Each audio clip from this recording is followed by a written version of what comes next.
خیبر کا قلعہ عرب میں تمام قلعوں سے سب سے زیادہ طاقتور قلعوں میں سے ایک تھا۔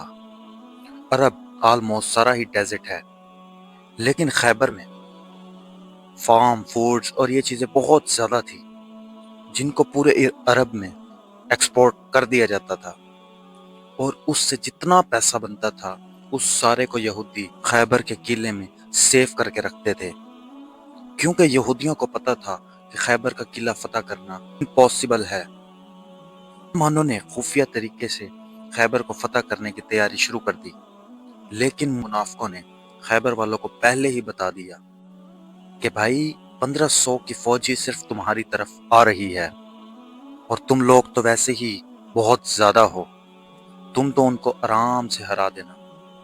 یہودیوں نے اچانک اپنے کھیتوں میں کام کرنے نکلے تو سامنے دیکھا کہ مسلمانوں کی فوج کھڑی تھی۔ تو جیسے ہی انہوں نے مسلمانوں کی فوج دیکھی تو وہ چیخنے لگے کہ مسلمان آ گئے، مسلمان آ گئے، اور وہ بھاگ کر اپنے قلعے میں واپس گھس گئے۔ خیبر مدینہ سے آلموسٹ 150 کلومیٹر دور ہے، اور اگر آج بھی گاڑی میں جائیں تو 2 یا 2.5 گھنٹے لگتے ہیں۔ خیبر کے اس قلعے کے 2 مین حصے تھے، ایک حصے میں 5 بڑے قلعے اور دوسرے حصے میں 3 قلعے تھے۔ تو مسلمانوں نے پہلا حملہ خیبر کے اس قلعے پر کیا۔ پہلا قلعہ فتح کرنے کی بہت کوششوں کے بعد نہیں فتح ہو سکا، تو حضور پاک صلی اللہ علیہ وآلہ وسلم نے فرمایا، میں کل ایک ایسے شخص کو جھنڈا دوں گا۔ جھنڈا دینے کا مطلب یعنی اس کو لیڈر بناؤں گا جو اللہ اور اس کے رسول سے بے انتہا محبت کرتا ہے، اور اللہ اور اس کے رسول اس سے محبت کرتے ہیں۔ سارے صحابی اس امید میں تھے کہ کاش یہ جھنڈا ہمیں مل جائے۔ تو حضرت عمر نے کہا، میں نے کبھی بھی لیڈرشپ کی خواہش نہیں کی سوائے خیبر کے اس دن کی۔ رسول پاک صلی اللہ علیہ وآلہ وسلم نے سارے عمر کے صحابی چھوڑ کر صرف اور صرف جھنڈا 29 سال کے علی بن طالب کے ہاتھ میں دیا۔ تو حضرت علی نے خوش ہو کر کہا، میں آخری دم تک ان سے لڑوں گا۔ لیکن رسول پاک صلی اللہ علیہ وآلہ وسلم نے کہا، ان کو اسلام کی دعوت دو، اگر ایک نے بھی تمہاری وجہ سے اسلام قبول کر لیا تو یہ ہمارے تمام اونٹوں سے بہتر ہے۔ حضرت علی رضی اللہ تعالیٰ عنہ اپنی فوج لے کر گئے اور پہلے قلعے پر حملہ کیا۔ اس قلعے کا جو چیف تھا اس کا نام تھا مرحب۔ یہ مرحب اپنی طاقت کی وجہ سے پورے عرب میں مشہور تھا، مطلب اس سے لڑنے کا کوئی سوچ بھی نہیں سکتا تھا۔ اس نے سامنے آ کر مسلمانوں کو چیلنج کیا، تو حضرت علی رضی اللہ تعالیٰ عنہ نے سامنے جا کر کوائٹ ایزیلی اس کو ہرا دیا، جس کی وجہ سے حضرت علی ایز اے وارئر پورے عرب میں مشہور ہوئے۔ اسی کے ساتھ لڑائی شروع ہوئی، اور کافی خطرناک لڑائی ہوئی، اور یہودی بھی بڑے جوش کے ساتھ لڑ رہے تھے، کیونکہ وہ بھی اہل کتاب ہیں، ان کے لیے بھی یہی جنت شہادت سارے کانسیپٹ تو ہیں۔ جنگ کافی دیر تک چلی، لیکن آخرکار یہودی پہلے قلعے کو چھوڑ کر دوسرے قلعے میں بھاگ گئے۔ تو اس طرح خیبر کا پہلا قلعہ فتح ہو گیا۔ 3 دن تک مسلمان اس دوسرے قلعے کو فتح نہیں کر سکے، کیونکہ اگین یہودیوں نے بڑی سخت لڑائی کی۔ لیکن یہودی دوسرے قلعے کو چھوڑ کر تیسرے قلعے کی طرف بھاگ گئے۔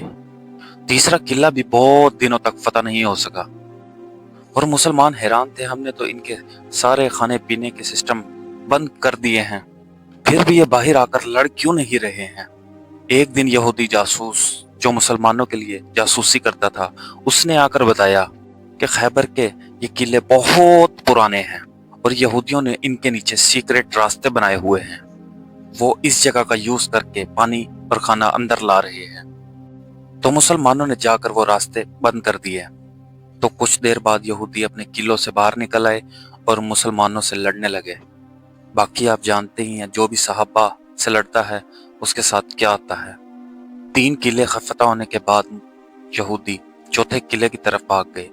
خیر چوتھا قلعہ بھی بڑی آسانی سے فتح ہو گیا، تو یہودی چوتھے قلعے کو چھوڑ کر لاسٹ 5ویں قلعے کی طرف بھاگ گئے۔ اب 5واں قلعہ فتح کرنا امپاسبل تھا، کیونکہ یہ ایک پہاڑ کے اوپر بنا ہوا تھا۔ جو بھی اس قلعے کی طرف جاتا تھا یہودی اس کو تیر مار مار کر بھگا دیتے تھے۔ یہودیوں نے اپنے عورتوں بچوں کو اسی قلعے کے اندر رکھا ہوا تھا، اور اپنا مال گولڈ سلور ایوری تھنگ ہر چیز اسی قلعے کے اندر پڑا ہوا تھا۔ ہسٹری نے ہمیں ایک ہی چیز سکھائی ہے کہ سب سے زیادہ پیسہ اور دولت یہودیوں کے پاس ہی پڑا ہے۔ خیر، مسلمانوں نے بہت زیادہ کوشش کی اس قلعے کو فتح کرنے کی۔ جب فتح نہ ہو سکا تو حضور پاک صلی اللہ علیہ وآلہ وسلم نے ٹیکنالوجی کا فل یوز کرتے ہوئے ریمز کو سامنے کیا اور یہودیوں پر بم باری شروع کر دی۔ بالآخر بہت کوششوں کے بعد قلعے کی ایک دیوار گر گئی۔ یہ دیکھتے ہی مسلمانوں نے پوری طاقت کے ساتھ حملہ کر دیا۔ یہودی اپنی عورتیں، بچے، گولڈ، سلور، ہر چیز چھوڑ کر قلعے کی دوسرے حصے میں بھاگ گئے۔ آخر یہودیوں نے سخت لڑائی کے بعد سرنڈر کر دیا اور رسول پاک صلی اللہ علیہ وآلہ وسلم نے ان سب کو معاف کر دیا، لیکن اس شرط پہ کہ جتنی بھی فصل ہوگی اس کا ہاف مسلمانوں کو دینا ہوگا۔ اس پر یہودیوں نے خوشی سے ایگری کیا۔ خیبر سے مسلمانوں کو اتنا گولڈ اور اتنا پیسہ ملا کہ ایسا ہو کہ پاکستان میں آج تیل ڈسکور ہو جائے اور سارا کچھ بدل جائے۔ ایون حضرت عمر رضی اللہ تعالیٰ عنہ نے فرمایا کہ ہجرت کے 7 سال بعد خیبر میں ہم نے پیٹ بھر کر کھانا کھایا۔ جو مسلمان مکہ سے ہجرت کر کے مدینہ آئے تھے ان سب نے اپنے مدینہ کے بھائیوں کو پیسے واپس کر دیے۔